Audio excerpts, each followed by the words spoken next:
Alright,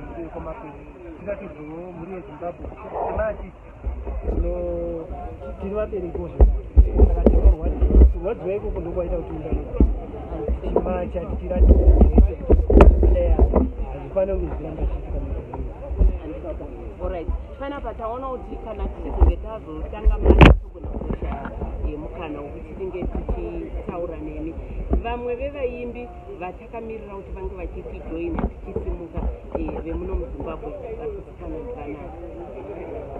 tine vaimbi vakawanda vazhinji vakavimbisa kuti vachange vari pano. Tina Buda Charamba, tina mukoma Sunuman, tina mukoma Alan, tina mukoma Kiren Zulu, tina na Baba Chipanga, vanga Chipanga ndi vari pano, nevamwe vaimbi vakati vanhu. Alright, okay. Ian vanhu vangada kuziva kuti iwewe wakamboimbochi uye zvese artist maalbums ako awati waita akamira sei? Okay. Ndiri muimbi weAfroJazz. Yes, ndinoimba nechikwacho chinzivishesha.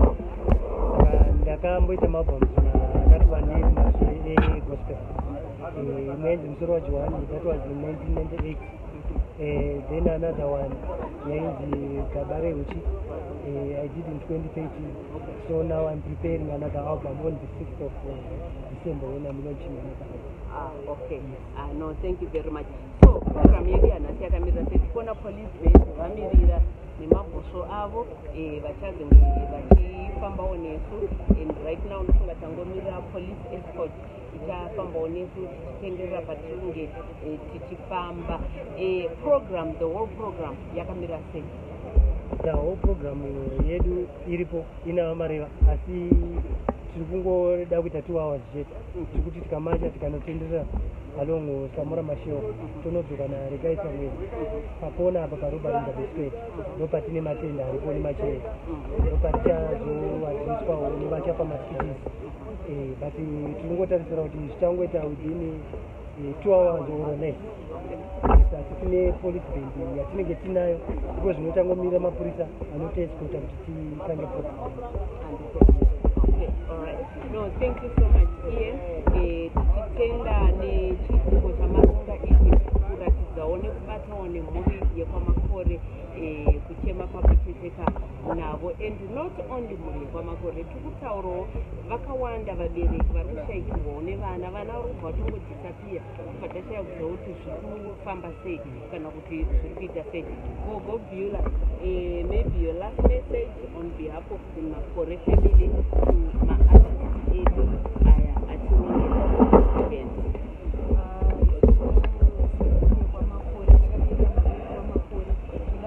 tenda nesapoti yatiri kuwana zvakanyanya. Sapoti yatiri kuwana zvakanyanya iyoyo tinoda kutenda nekutitsigira nekumira nesu nekuda kwekurasikirwa nemwana wedu. Tiri kuwana sapoti yakanyanya zvikuru, saka toda kuzvikudza, tichida kuzvitenda kuZimbabwe. Anyway, thank you very much nekubatana nesu. Ndiko Bob Beulah vachitendawo ndoziva tichikura tichienda mumachechi hanzi ndinamatirewo newe ndinamatire neni ndigokunamatirawo kuti mutoro wacho unge uchireruka. Chokwadi ndo tikuona rutsigiro, support, maprayers nezvimwe zvese vekwaMakore vari kutaura kuti mufungeka dei pasina all the support ameno kuti dei tiri papi. Ngatizorambai tichimira navo, ngatizorambai tichivanamatira kusvika musi watichazoradzika mwana wedu Tapiwa Makore. Bakwethu yikhona-ke okwenzakalayo silapha-ke eZimbabwe College of Music lapho kumele-ke siqale-ke ukumatsha sibhoda-ke indawo encane nje sisekela njalo-ke singathi-ke lokuchophoza isenzakalo esenzakalayo kulezi nsuku isokubulawa-ke kwabantwana. Ama-artists alapha eZimbabwe abahlabeleli bafake-ke amakhanda ndawonye basesithi hayi asike sihambeni simatshe sitshengise-ke uzulu ukuthi hayi thina lathi asisekeli isenzakalo lesi esenzakalayo esokuthi abantwana bayabulawa, abantu lithathe-ke ama-body parts abantwana licabanga ukuthi yikho kuzakwenza-ke ukuthi linothe. Siyababonga-ke ama-artists aweZimbabwe. Khuluma kanje sesimele amapholisa azasiphelekezela ukuthi sibhodela singabhoda ngemva kwalokho sesisiya hamba lapho ezabuthana khona benika ama-speeches abo okududuza imuli eyakomakore. Ye babuyile-ke abakomakore bevela-ke eMrewa banxusiwe-ke kulesi senzakalo. Sizahamba labo ekuhambeni labo bese sizobuza-ke ukuthi ama-artist ethu lapha basilungiselene. Anyway, ngamafitshane yikhona-ke esithe sikhulume kancane singakaqali imatch yethu. Enxa ngesikhathi esenza-ke imatch siyabe singasazi sithole-ke isikhathi esokuthi sixoxe. Ye khathi sibayeza-ke abahlabeleli abaloduma lapha simako simanisi bethu obaba uCharamba Sayajipanga labanye-ke abanjalo bazile-ke ukuzobambana lathi kule imatch. Siyabonga. Alibone-ke ngalawo mazwi sinokwamanje uthini sime lapha kodwa-ke singathola-ke ithuba njalo sizakwanisa-ke ukuthi siphenduke njalo ukuze libone-ke ukuthi kule imatch kwini okwenzakalayo. Obvious mayitha yini isuseke dadra kuhambane bamwe ne? All right. Thank you.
Oh yes, I would like to welcome all of you for coming to the event that we have ahead of us. Yes. Chiitiko chakanyanya kutinakira zvikuru. Tinoonga musiki.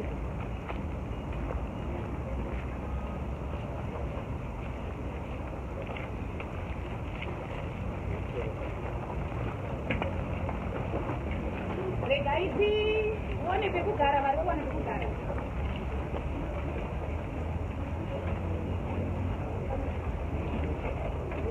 Okay, just add on to that. Ndaikumbirawo kuti mamati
Okay, tinoda kutendai nekuuya kumashi yedu ndeyedu tese nekuti tiri pamwe chete.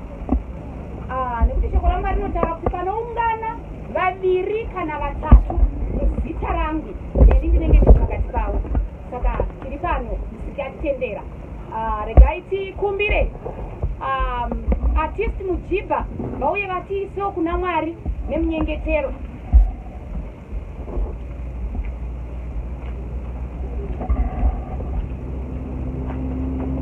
ngatiwa nenguva yekukotamisa uso hwedu titende musiki nenguva yavatiwanisa. Vari uko ngatimbonamatai, ngatikotamisa uso tinamate kuna Baba vedu makatendeka, muzita renyu Baba, reMwanakomana nereMweya Mutsvene. Baba, tinokutendai pane ino nguva yamangwanani ano. Ndimi matiunganidza Baba, nyama nemweya zviri pamwe chete, muchiti tisangane pamwe chete nemhuri yeKwamakore, tiri pamwe chete semhuri yeZimbabwe, tichichema Baba nekuti imi vadiki munovada.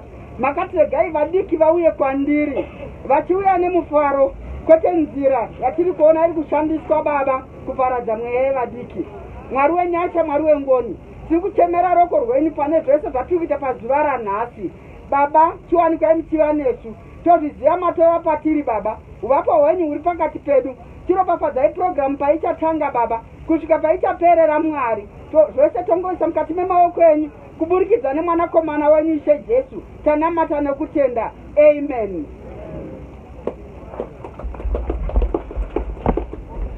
Tinokudza musiki zvizhinji, mazviita nemunamato, artist mujibha, Mwari akuitirei zvakanaka. Regai tisvike patinonzwa mutekwa-tekwa pakati pedu. Tichapiwa ma-introductions edu na artist vakuru vari kunyatsonzwisisa mutekwa-tekwa watikuta panzvimbo inoyi masikati anaya. Ndichakumbira ndinovati Baba Mukuru Jena, can you come and introduce vamwe vari pakati pedu? Yes, Jena, thank you.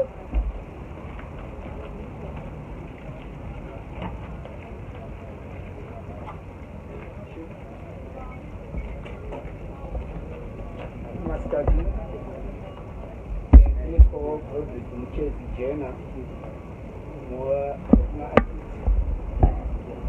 tasangana senhasi zuva rino rekuti tiyeuke nekucherechedza umondi mubika usina kunaka tichikamira maartisti tichangotaurawo pamwe maartisti kakuti nema nickname kadze ndiregerere papo